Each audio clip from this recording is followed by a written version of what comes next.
Hey guys, welcome back to the podcast. My name's Em. If you don't know, now you know. Hi guys. How was your week? How's it been? How's it going? I have all of the windows in the house open because it's so incredibly hot in here today. Yes, I'm wearing a hoodie. But anyways, so if you hear some road noise, or there's also birds in the tree that are being very loud, I'm not gonna apologize. I mean, I am. Deal with it. Anyways, how was your week? What did you do? Who'd you see? Did you eat good food? I had an okay week. I feel, well, it was a pretty good week. I need to stop, always complaining about how my week goes. It was a good week, so I'm excited about that. I stayed home sick from work on Tuesday, which sucked, but the rest of the week was okay. We did get snowed in. I think last week I was talking about the fact that we were, in the middle of a blizzard. I did, in fact. My car was snowed in until Tuesday afternoon. But it's fine. Now it's +3 outside. So everything is slowly melting, which is nice. What else happened this week? Oh, my first vlog went up.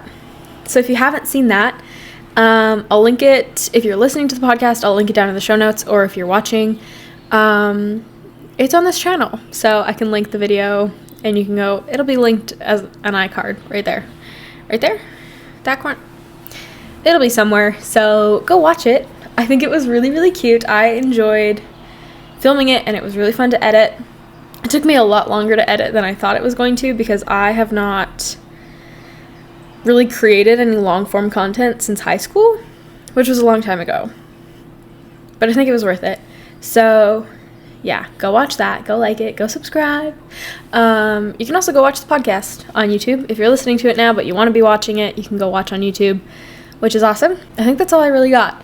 Oh, I moved. Okay, so we're not in front of the window today.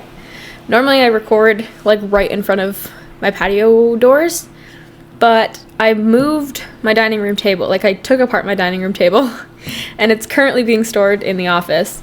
And I moved my desk out here because the office is so dark. It's just it's a very small bedroom. There isn't a very good light in there, and there's it's just not great. So I never found myself actually sitting at my desk and working in there because it was dark. So I'd rather sit out here. But my dining room chairs were not super comfortable to sit in while I was working. So yeah, so I moved my desk out here. So now we're recording out here today because I didn't want to move the beanbag. Yeah, that's kind of all that happened this week, honestly. It's been a very uneventful week. My workouts have been really good this week, which is nice. I'm finally feeling like I'm back in the groove with my workouts and I'm enjoying them again, because there was a little bit of time there that, not that I wasn't enjoying the gym, because I always enjoy it, but it felt like a chore to get to the gym some days. And now I'm back in a place where I'm excited every day to go do my workouts. So that feels really nice. It's just a refreshing feeling. I think that's all I got. I don't really do anything in a week. I need to start doing more things because I feel like my life is going by very quickly and I don't do anything. I go to work, I go to the gym, I come home. That's it, that's all. That's my entire week. All week, every week. And I don't want that, obviously. I want more with my life. So I definitely need to work on doing more during the week, even if that's just hobbies or I don't know, something. I still don't have any hobbies. Go listen to the first episode of the podcast if you want to know about that. It's only been a week since I recorded, but it feels like it's been forever since I've done this, but that's fine. So today, I didn't know what I was going to talk about. I think on Wednesday, I remember laying in bed and thinking of a really good idea for the podcast this week, and then I didn't write it down because I don't keep my phone in my bedroom when I'm trying to sleep, so I didn't write it down, and then I woke up Thursday morning and had absolutely no idea what the very good idea was. So I had no clue what we were recording up until about 25 minutes ago, half an hour ago, but today I really wanted to talk about how your physical environment really affects your life in so many different ways. This is something that my parents always, growing up, I feel so many people kind of told me this, and try to emphasize the fact that your environment has a huge effect on your mental health and your physical health and all of those things. And it's not until I got older and actually had to experience that firsthand that I really, really believed that was the case. So when I mean physical environment, it could be so many different things. The state of your house, where you're living, the city you live in, where you work, where you work out, if you go to the gym or a studio, whatever it is, where you exercise, I guess, who your friends are, where you see those friends. Every tiny little thing can have such a huge impact on your life. So you'll talk to somebody and they're, in a really bad situation or a bad headspace or whatever it is, and you start talking to them and asking questions, and they start listing all of these reasons, all of these things in their life that seem obvious that they would have a really bad impact on their mental health or their physical health, all of those things. And sometimes you just don't realize it. So I think, at least in my head, I can tell when I'm struggling with my mental health by how clean my house is. Because typically, on a good week, I try to keep my house pretty clean. Otherwise, if there's a mess, I just get overwhelmed by clutter and mess really quickly. So to avoid that, I try and tidy up as often as possible through the week. I do one big clean every week. I consistently purge through my house and get rid of donate or sell stuff that I don't need or that no longer benefits my life or that I just don't need in my house. And you can tell if I'm not doing great, if I'm having a little bit of a rough stint, everything will just kind of be a mess. My laundry's not done, my bedding hasn't been washed, my bathroom is a mess, the kitchen has dishes, those are just little signs that I can physically see, because a lot of times there's not physical cues in your life for when you're struggling or in a bad spot.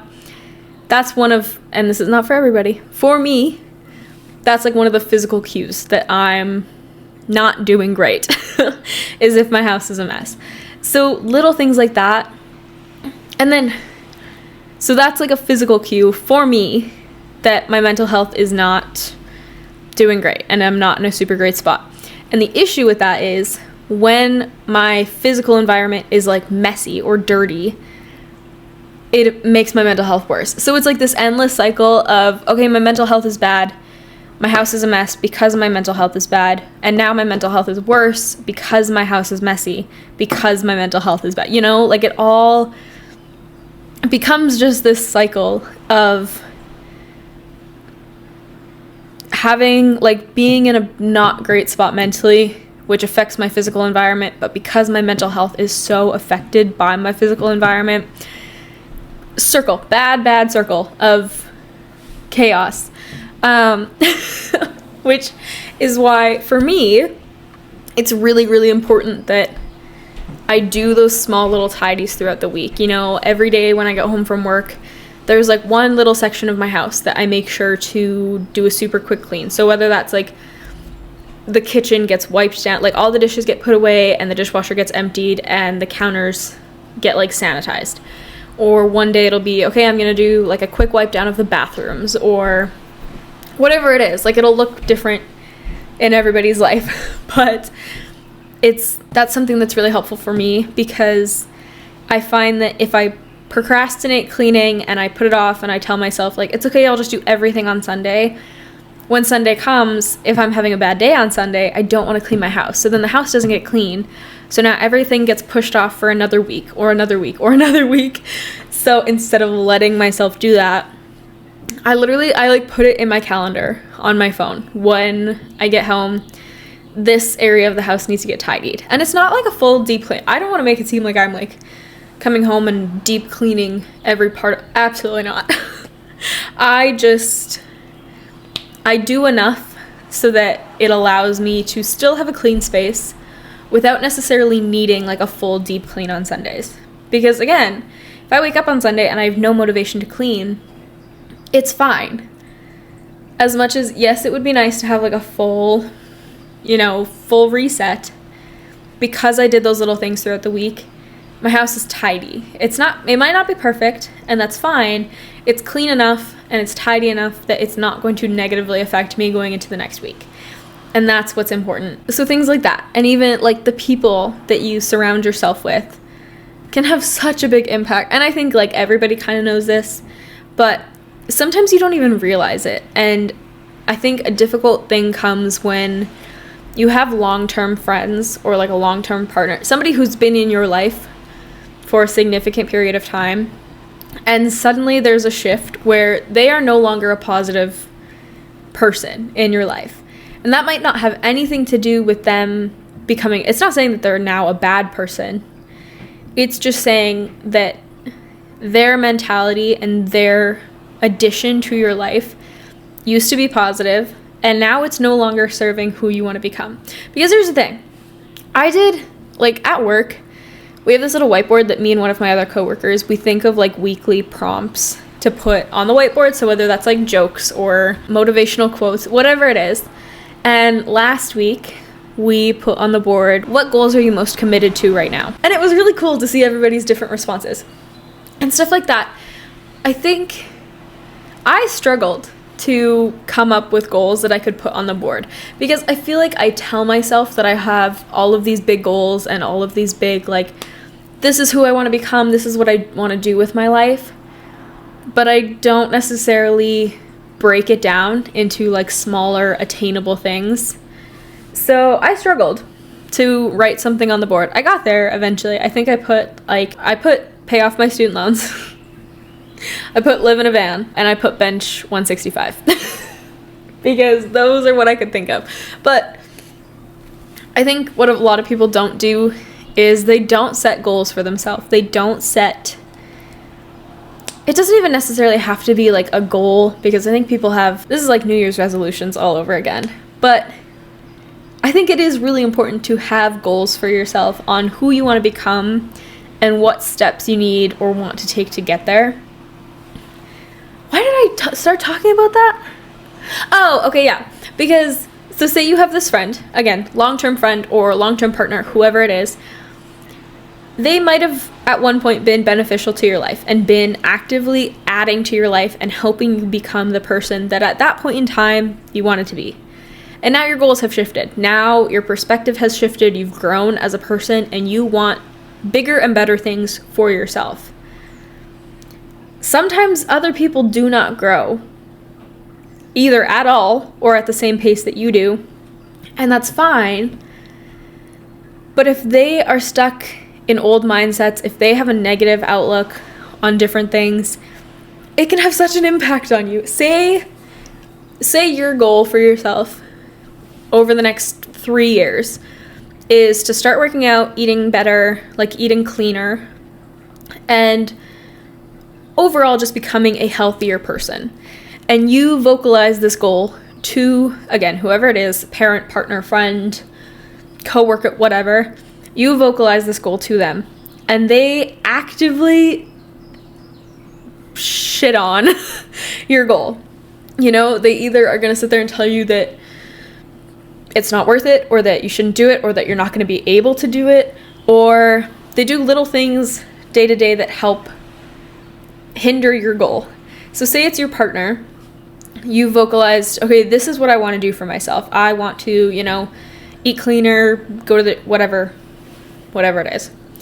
And if they are constantly suggesting, like every day, when you ask them what you guys should have for supper, if their first and only response is to, I don't know, go get fast food or order a pizza or eat a food that is not going to help you get to your goal. I want to preface, that's not me saying that you can never eat fast food if you're trying to be healthier. You can.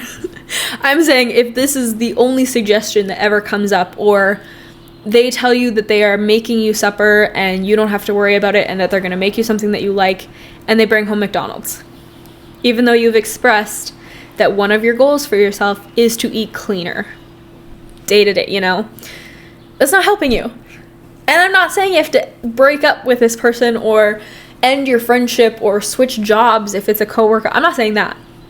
I'm just saying communicating with that person and maybe like re-explaining and saying like, hey, I understand that you wanted to bring home supper or you wanted to go get lunch together, this type of food is not beneficial to what I want for myself. This is not the type of food that I want to eat. I'd be so happy to, you know, go get, I don't know, what's a restaurant that you can go eat at that's like healthy?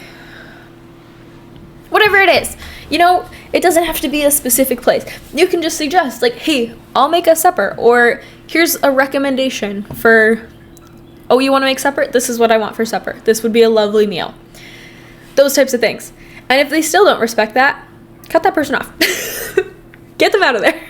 Because as much as you might not think that that has a huge influence on your goals and on your life and your mental health, that person is important to you. And I understand that. But what comes along with having somebody, like with somebody having importance to you, their opinion is also going to be important to you. Regardless of if you tell yourself that you don't care about that person, you do. Subconsciously, you do. If you tell them that, you know, again, I want to start working out, I want to eat clean, that's not the only goal that you can have. There's so many. This is just the easiest example that I can think of. If you tell them that, somebody who wants that for you, somebody who can recognize your growth as a person and recognize that this is a good thing that you're doing for yourself. This is not to like harm them. This is nothing against them. This is not you saying that the way they are living their life is wrong.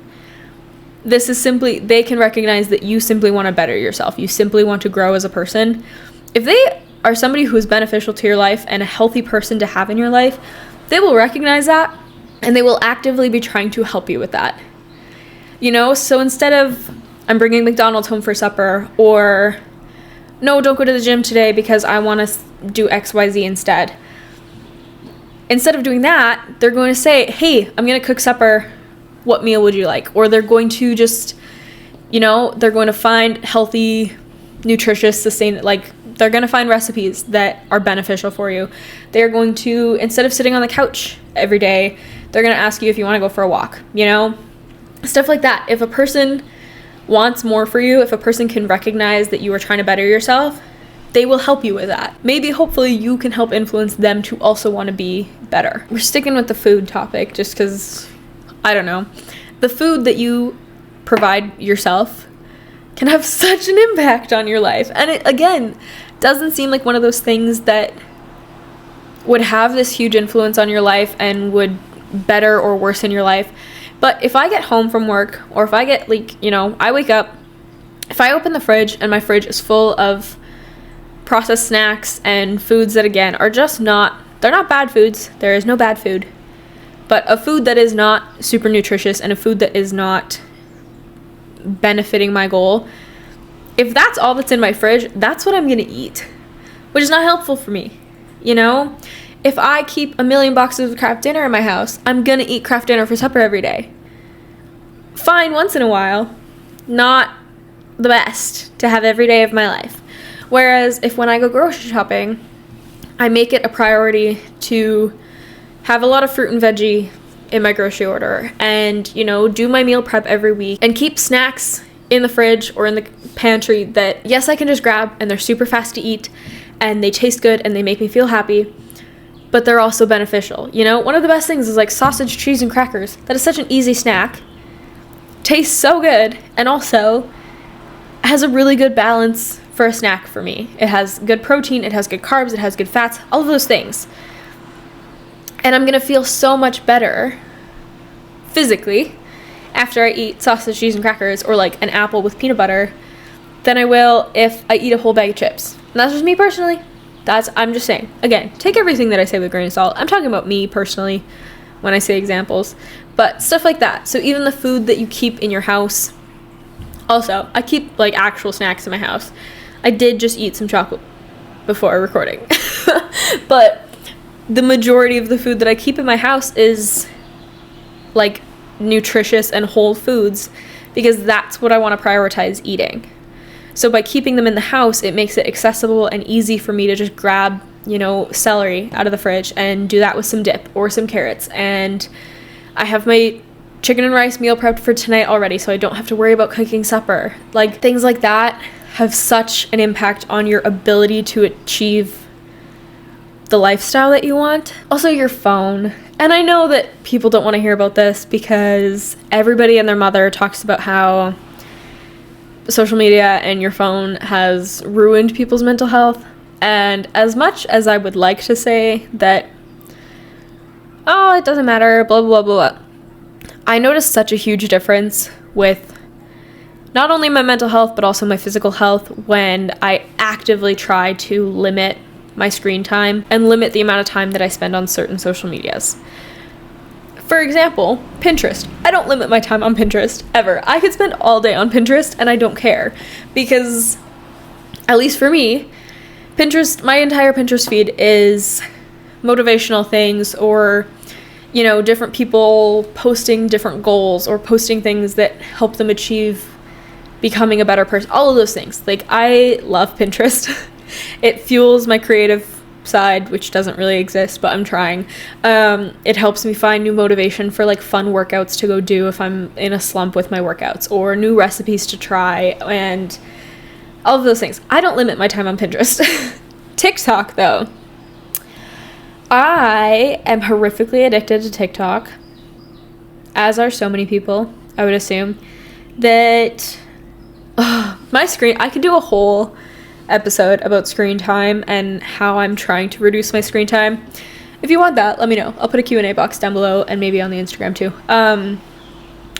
My screen time, this is embarrassing, used to be like 8.5 hours a day. 8.5 hours. Like, I would spend a third of the day on my phone.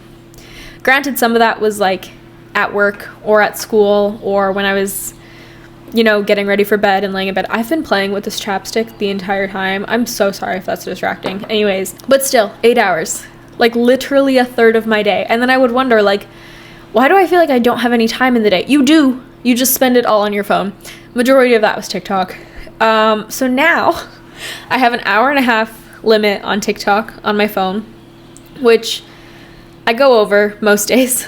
I'm trying to get better. But at least when, like, the screen time notification comes on that it's like, you've reached your limit for TikTok, and I have to click, like, allow another 15 minutes or whatever it says, at least then I, like, have the mental recognition of, like, hey, it's 10 a.m. and you've spent an 1.5 hours on TikTok. Like, get your shit together. So I'm working on that one. And then, like, for Instagram, Snapchat, which I hate Snapchat. Literally the only reason that I still use Snapchat is because me and Kendall have, like, a 1,300-day streak, and I have an emotional attachment to it.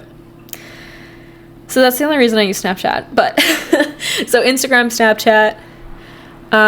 When I had Facebook, I had Facebook lumped in there. And I think that's it for, like, my other... Oh, and BeReal, which I don't ever really spend any time on BeReal. I think that's it for those ones. I have an hour a day for all of those combined. Which Instagram is also my other, like, guilty pleasure. Especially now since starting, like, my health, like, my gym page. Because I love Instagram. I love going through people's stories and their posts, and I could spend so much time on Instagram. But again, not beneficial. Not what I want to do. So I put screen time limits on almost all of my apps, and I also have basically my entire phone shuts down at like 8 p.m. Like, I have screen time set for almost all of my apps with the exception of, like, messages, phone, like phone calls, and Pinterest. Because I allow myself Pinterest time. But all of my apps, the screen time goes off at 8 p.m. Again, most of the time I go on them anyways, but I'm working on it. And then they don't open again until 9 a.m. the next day. Because I really, in a perfect world, I would love to not use my phone between 8 and 9. Like 8 p.m. and 9 a.m. So like 13 hours of no phone. In an ideal world. I'm working on it. I really struggle with before bed because I love sitting on the couch for like an hour after I get home from the gym or home from work and just doom scrolling on TikTok. Ugh, I'm working on it. But yeah, so stuff like that, because the content that we consume and the way we consume it, like the speed at which we can consume, that was a tongue twister. The speed at which we can consume content now is insane. Like it's concerning. I'll go on TikTok and watch a TikTok, watch like the 10 seconds, scroll, watch 2 more TikToks. I could not tell you what that first TikTok was about. And it's been 30 seconds since I watched it. And I could not tell you at all what it was about. Because I'm consuming this content so fast and then it's immediately leaving my brain. Like, I'm not actually, because it's not beneficial, because it's not like adding to my life or making me think about anything. It's just, again, like doom scrolling. I don't remember any of the TikToks that I just watched, and that scares me. Like, that's so concerning. So I try and be more intentional with, like, I don't want to sit there. I'm not going to delete TikTok. Like, I still love the app. I don't want to be like, I'm going to delete all social media, which, I mean, if you do that, power to you. Maybe eventually I'll get there, but I do love social media.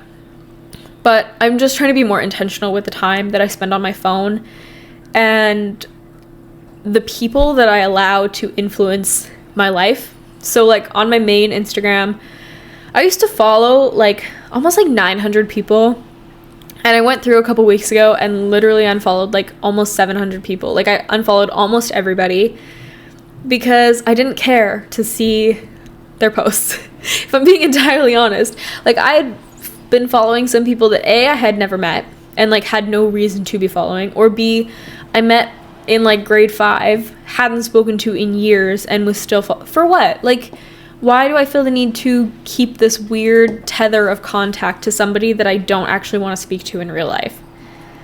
So I unfollowed so many people, and then some people got mad, and I got some angry texts, which again was weird because I'm like, I haven't spoken to you in years, and you are so aware of the fact that I just unfollowed you on Instagram, even though we haven't spoken, haven't interacted. Like, why? So even with like who I see on different social medias, on like TikTok, Instagram, whatever it is, I'm just trying to be more intentional with the content that I consume, the speed and like the amount that I consume in a day, and who I allow to influence my life. Because if I wake up and I watch a shitty TikTok or I see, something negative, I could be having the best day and immediately that's going to change my mood.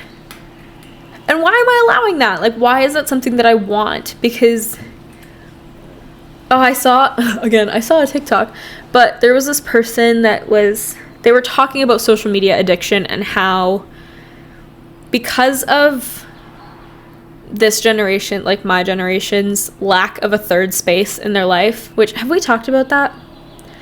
I feel like we've offhand mentioned it. Anyways, we don't have a third space. So many people do not have a third space.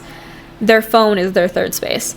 And because of that, there's such like a parasocial relationship with with the content creators that you watch on a day-to-day and their lives.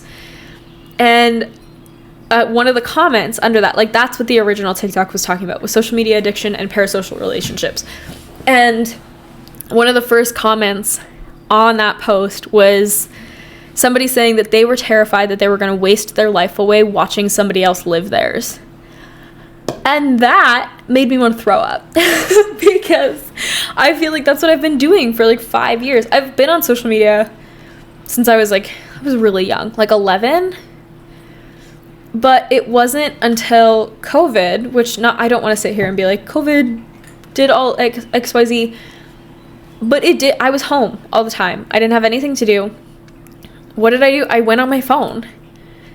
And now it feels so weird. If I go a day with like barely touching my phone, it feels weird. I get to the end of the day and I'm like, man, I feel like I have been forgetting to do something all day. I feel like I've been missing something all day. Yeah, I'm missing picking up my phone 300 times a day. If you've never looked into this, you should. Go look at the screen time on your phone and see how many pickups you have and how many notifications you have. That's been another beneficial thing. I shut off all the notifications on my phone. Like, almost all of them. I get notified for texts from like very select people and my email. And that's it. Like, those are the only notifications that I get to my phone. And even just doing that has helped reduce the amount of time that I spend on my phone, because I'm not getting a million notifications a day. Like, I don't feel like I need to pick up my phone and look at something 20 times an hour. So even that, something such as like your phone can have such an impact on your in real life. There's so much that can have an impact on your life.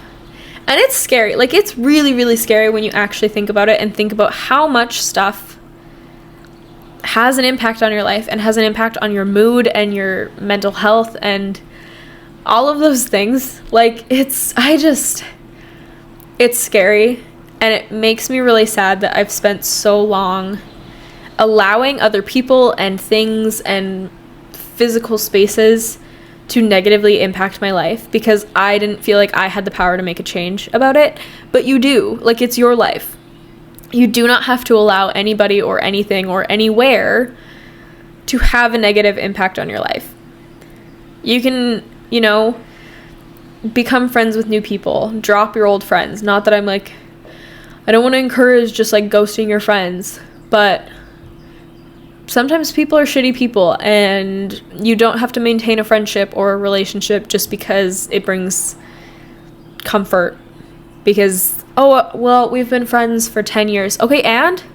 Are you the same person that you were 10 years ago? I hope not. You shouldn't be. But if you are, first of all, work on that. Second of all, if you're not, but that friend still is, do you still have anything in common with that friend? Or are you only keeping them around? Are you only staying with your partner? Are you only continuing to communicate with people because you feel like you have to? Because there's a responsibility to maintain a relationship that's expired so long ago. You don't have to do that shit. People outgrow each other, and it's one of the really cool things about growing up is getting to experience so many new people in your life, but you have to allow it to happen. You can experience so many different places in your life. You can move whenever you want. You have to allow it, though. You can decide what food goes in your fridge and what food you make for yourself in the week. You can decide if you go to the gym, how many times you go to the gym, who you let have an opinion on you in the gym. You can, all of these things. So much of your life is uncontrollable, and that's terrifying. I feel like I said this last week too. So much of your life is uncontrollable. But it is. So much is out of our control. There is little things in your day-to-day life that you have the power to make the decision to either benefit or negatively impact your life. And that's really cool. And that's something that, take note. Sit down with yourself and say, what in my life, first of all, am I in a good place in my life? What are my goals, and who do I want to become in the next year, 5 years, 10 years, 50 years, however long? Who do you want to become? What does that person look like? Who does that person have in their life? And what do they allow to influence their life? And then take a look at what's around you right now. What does your physical environment look like? What is your, what do your relationships look like? Are you exercising? Are you moving your body? Are you nourishing your body? Are you spending, 9 hours a day on your phone? Are you, whatever it is, there's so much that can, this could be a 3-hour episode. But essentially, very long story short, what I want to say, your life and your environment has such a huge impact on who you are and how you are. And that's a really cool thing. It can be really, really positive. You can find people and things that make you want to become the best version of yourself and the best person that you could possibly be. It's like the saying, if you're the smartest person in the room, find another room. If you walk into a room of your friends, or again, your family, whatever it is, and you feel like you are the most healthy and most matured and most healed and the best version of yourself compared to everybody else, find a new room. You don't necessarily have to cut off everybody in that room, but go find somewhere else to stand. Because once you're at the top, you have to find other people to change and challenge you. Otherwise, you're never going to grow. And that's why, again, little things like that have such an influence on who you are. And it's really cool. It's really cool. It is very comforting to know that simple things like that can have such a huge impact on your life. And there are also things that you can change. They are things that you can take note of, and you can sit down with yourself again and say, what part of my life is not fulfilling? What part of my life is making me feel unfulfilled? or unhappy, or like there's a ceiling above me that I cannot get past. What is putting that ceiling above your head? Once you figure it out, change it, challenge it, motivate yourself, find new ways to create a good version of yourself, or a better version of yourself, because you deserve that. You deserve to be at your best. You deserve to feel like you have goals to work to, and like, you know, as you might be the best version of yourself that's ever existed right now, there is still better versions that have yet to exist, but that can. So get there, you know? Like, that's really cool. I don't know.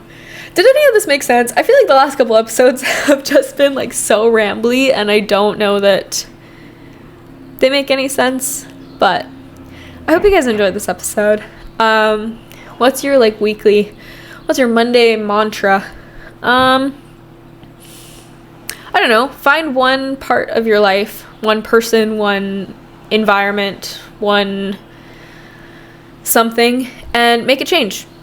Whether that's, you know, delete all the apps off of your phone that you don't use anymore, or set your screen time, or start journaling, start spending more time with yourself, and go find a new friend. Go up to somebody in the gym and say hi. And I don't know, something. Do something this week that is going to allow you to heal part of your environment, or make you feel better or more fulfilled, because you deserve it. And it's something easy. It's something that you can go do right now. And that's awesome. So anyways, I hope you guys enjoyed this episode. Thank you so much for being here. Leave a comment, leave a like, leave a review, whatever they let you do. Doesn't make a big difference for you, but it makes a big difference for me. Go subscribe to the YouTube. It's just Emily Brilliard. It'll be in the description and in the show notes. What else? I don't know. I hope you guys have a good week. I hope that you know, enjoy the weather. If you have nice weather, it's going to be so nice here this week. I'm very excited. So do that. Go outside a couple times this week. Go for a walk. Go to the gym. Eat some good food. Go see some friends. Do something for yourself. Anyways, I'm so grateful for you guys. Thank you so much for listening this far if you have. Okay, we'll chat next week. Bye-bye.